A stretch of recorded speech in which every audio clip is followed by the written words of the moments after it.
বিশ্বাস করেন, ওয়াল্লাহি আল্লাহর কসম করে বলছি, বিশ্বাস করেন, আপনার ইন্তেকালের পরে 40 দিন সময় লাগবে না এদের আপনাকে ভুলে যেতে। ওয়াল্লাহি আল্লাহর কসম করে বলছি, এই মানুষগুলোর কেউই আপনার প্রকৃত অর্থে আপন নন। আপনার অবস্থানকে তারা ভালোবাসে, আপনাকে তারা ভালোবাসে না। আপনাকে শুধু আপনার রব আল্লাহ ভালোবাসেন, আপনি তার উপর তাওয়াক্কুল করে হারাম ছেড়ে দেন, আপনাকে আল্লাহ বেহিসাব রিজিক দেবে ইনশাআল্লাহ তাআলা। মানুষ মানুষের অবস্থানকে মূল্যায়ন করে, আপনার পরে তারা আপনাকে মনে রাখবে না। আপনি আমি যদি আজকে পৃথিবীতে নাও থাকতাম, আজকে যদি আমরা পৃথিবীতে নাও থাকতাম, পৃথিবীর ঘূর্ণন কমে যেত না, পৃথিবী ঘুরতই, রাত হতো, দিন আসতোই, আমাদের স্ত্রী সন্তানরা বেঁচে থাকতো, মা বোনরা বেঁচে থাকতো, সবাই যার যার জায়গায় ঠিকই থাকতো, আমরাই থাকতাম। এটাই বাস্তবতা, এটাই দুনিয়া নির্মম বাস্তবতা। তাহলে এই দুনিয়ার সংক্ষিপ্ত জীবনে কাদের কথা চিন্তা করে আপনি আল্লাহর অবাধ্যতা করছেন? কাদের কথা চিন্তা করেন? স্ত্রী সন্তান পরিবার পরিজন ছেড়ে দেন, আল্লাহর ওয়াস্তে হারাম ছেড়ে দেন, হালালে চলে আসেন। আমরা ইসলাম নিয়ে অনেক বড় বড় কথা বলি, কিন্তু সবচেয়ে বড় কথাটা হচ্ছে এই আয়াতটা যেটা আমি তেলাওয়াত করতে যাচ্ছি। ইয়া আইয়ুহাল্লাযীনা আমানু, হে মুমিনগণ, আলাইকুম আনফুসাকুম, তোমরা নিজের আগে নিজেদের নফসটাকে ঠিক করো, নিজেরা ভালো হও, পরের দিকে আঙ্গুল পরে উঠাও, নিজেরা ঠিক হও। নিজে আগে জ্ঞান অর্জন করি, নিজে আগে আমল করি, নিজে আগে হালাল খাই, নিজে পরিবার ঠিক করি, নিজে আমি দ্বীন ইসলামের জন্য ক্ষুদ্র পরিসরে কিছু করার চেষ্টা করি, অন্যের ভুলের দিকে আঙ্গুল পরে উঠাই। দেখবেন ইনশাআল্লাহ প্রত্যেকে যদি নিজের ফিকির করি, আস্তে আস্তে সমাজ ঠিক হয়ে যাবে। নিজে ঠিক না হলে কিচ্ছু ঠিক হবে না। আর নিজে ঠিক না হয়ে মানুষকে ঠিক করতে যাওয়া ঠিক নয়। একটা বাতি যখন জ্বলবে, একটা বাতি থেকে আরো অনেক বাতি জ্বলবে ইনশাআল্লাহ। আল্লাহ পাক আমাদের সবাইকে হালাল রিজিক অন্বেষণ করার তৌফিক এনায়েত করুন, আমিন। যাদের হালাল রিজিকের সমস্যা আছে, আল্লাহ পাক যেন বেহিসাব রিজিকের ব্যবস্থা করে দেন, আমিন। আপনার আমার সম্পদ সুদের মধ্য দিয়ে লুটে নেওয়া হয়েছে, সম্পদ পেপার মানির মধ্য দিয়েও সাক করা হয়েছে। পৃথিবীর একটা অংশ দিন দিন ধনী হয়েছে, আর একটা অংশ ডে বাই ডে প্রপার্টি ডিস্ট্রিবিউশনের মধ্যে চলে গেছে। এগুলো বুঝতে আরো সময় লাগবে, আরো দিন যেতে দেন, 5 বছর 10 বছর যাক, আপনারা নিজেরাই বুঝতে পারবেন ইনশাআল্লাহ। বিষয়টা হচ্ছে যে এগুলো ভবিষ্যৎবাণী নয়, এগুলো বর্তমান। যখন মানুষ বাহ্যিক এবং অভ্যন্তরীণ জ্ঞান রাখবে না, তার কাছে বর্তমানের ঘটনাকে ভবিষ্যৎ মনে হবে। বর্তমান সম্পর্কে মানুষ যখন ওয়াকেফাল থাকবে না, গাফেল থাকবে, যে বিশ্বে কি হচ্ছে, কি চলছে, জিওপলিটিক্সে কি চলছে, মিলিটারি সেকশনে কি চলছে, ইকোনমিক্সে কি চলছে, এই ফিতনাগুলোর মধ্যে, তখন মানুষের কাছে মনে হবে এগুলো হয়তো ভবিষ্যৎবাণী। আসলে এগুলো ভবিষ্যৎবাণী নয়, এগুলো সবই বর্তমান। বর্তমান সম্পর্কে আপনি অজ্ঞ বলেই বা আপনি জ্ঞান অর্জন করার ফিকির নেই বলেই আপনার কাছে এগুলোকে ভবিষ্যৎবাণী মনে হচ্ছে। আপনি দুই চোখ খোলেন, খিদিরের মতো হন আলাইহিস সালাম, আপনি দেখবেন সবকিছু আপনার কাছে স্পষ্ট হয়ে যাবে।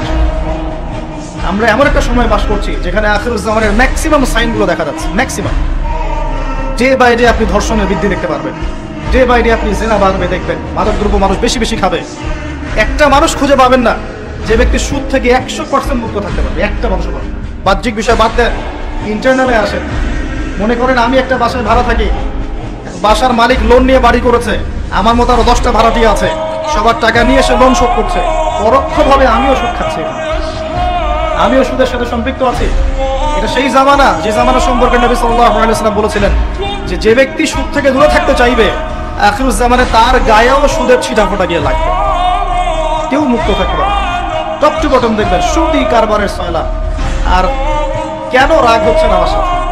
আল্লাহ রাব্বুল আলামিন পবিত্র কোরআনে বলেছেন, ইয়া আইয়ুহাল্লাযীনা আমানু, আমি আপনাকে আল্লাহর কালামটুকু শোনাতে এসেছি। জোর করে কাউকে কিছু মানানো যায়? এটা ইসলাম শেখায়? ইসলাম তরবারির জোরে কোনো কিছুকে মানতে শেখায়? ইসলাম শুধু দাওয়াত দিতে শেখায়। ফাযাক্কির ইন্নামা আনতা মুযাক্কির, শুধু অনুবাদ করতে চাচ্ছি আল্লাহর কথা। যে কোনো আলেমের কাছে গিয়ে অনুবাদের সত্যতা যাচাই করে নিয়ে আল্লাহ বলেন, ইয়া আইয়ুহাল্লাযীনা আমানু, হে মুমিনগণ, ইত্তাকুল্লাহ, তোমরা আল্লাহকে ভয় করো, ওয়া যারু মা বাকিয়া মিনার রিবা, সুদগুলো ছেড়ে দাও, সুদের অবশিষ্ট অংশগুলো ছেড়ে দাও। ইন কুনতুম মুমিনিন, যদি প্রকৃত অর্থে মুমিন হয়ে থাকো। ওয়া ইন লাম তাফআলু, যদি তোমরা এই কাজটা না করো, অর্থাৎ সুদ না ছেড়ে দাও। ওয়া ইন লাম তাফআলু, যদি তোমরা সুদ না ছাড়ো। কে বলছেন? ফাযরু বিহারবি মিনাল্লাহি ওয়া রাসূলিহি, তাহলে আল্লাহ এবং তার রাসূলের সাথে যুদ্ধের ঘোষণা শুরু করো। That is yours. The road is yours. রাস্তা আপনার, পথ আপনার। Choose your path. আপনি আপনার রাস্তা সিলেক্ট করেন। আপনি আল্লাহর সাথে যুদ্ধ করবেন, তার নবীর সাথে যুদ্ধ করবেন, নাকি এগুলো ছেড়ে দিয়ে আল্লাহওয়ালা হবেন? আপনার চিন্তা। কে আপনাকে বাধ্য করবে? কেউ নেই বাধ্য করবে, কেউ বাধ্য করবেন আপনাকে। এটা আপনি ফিকির করবেন সারা জীবন যে হারাম রিজিকটা আপনি খাচ্ছেন, এইটা দিয়ে কি আপনার হজটা কবুল হবে কিনা, এটা দিয়ে আপনার উমরাটা কবুল হবে কিনা, এই টাকায় যখন সন্তান সন্ততি বড় হবে এরাও আল্লাহওয়ালা হবে কিনা আপনি ফিকির করেন। আপনি চিন্তা করেন যে নবী মুহাম্মদ সাল্লাল্লাহু আলাইহি ওয়াসাল্লাম জিনা শব্দটা মুখ থেকে বলতেও লজ্জা পেতেন, জানেন? আমাদের নবীজি জিনা শব্দটা মুখ দিয়ে বলতেও লজ্জা পেতেন। একজন সাহাবী এসেছেন, এসে বলেছেন যে আমি অন্যায় করেছি ইয়া রাসূলুল্লাহ, আমি অন্যায় করেছি ইয়া রাসূলুল্লাহ, আমাকে পবিত্র করুন, দুনিয়াতে আমাকে শাস্তি দিয়ে দিন, পরকালে আমাকে কোনো শাস্তি দিয়েন না। নবীজি মুখ ফিরিয়ে নেন, একবার ডানে একবার বামে মুখ ফিরিয়ে নেন, তার কথা যেন তিনি শুনছেন না। বলছেন বাসায় যাও, বাসায় গিয়ে ক্ষমা চাও, আল্লাহ মাফ করে দিবেন। কিন্তু সেই ব্যক্তি নাছরবান্দা, না আমাকে পবিত্র করেন, আমি অন্যায় করেছি, হুদুদ কায়েম করেন। তখন নবীজি বাধ্য হয়ে বলছেন আবিকা মাজনুন, তুমি কি পাগল? তখন সেই ব্যক্তি বলছেন না ইয়া রাসূলুল্লাহ, আমি পাগল নই, আমি অন্যায় করেছি, আমাকে পবিত্র করেন। কি কি তাড়না, যাতে আল্লাহর কাছে তাকে পরকালে শাস্তি পেতে না হয়, দুনিয়াতে শাস্তি দিয়ে দেন। কি তাড়না! এরকম মানুষ আছে এখন? চিন্তা করুন। তখন নবীজি বলছেন, এই কথাটা শুনে নবী সাল্লাল্লাহু আলাইহি ওয়াসাল্লাম বলছেন, তুমি কি করেছো? তুমি কি এমন কাজ করেছো? লিসেন, তুমি কি এমন কাজ করেছো? সুরমা দানি থেকে সুরমা বের করার সময় আমরা যেভাবে বের করি, তুমি কি এমন কিছু করেছো?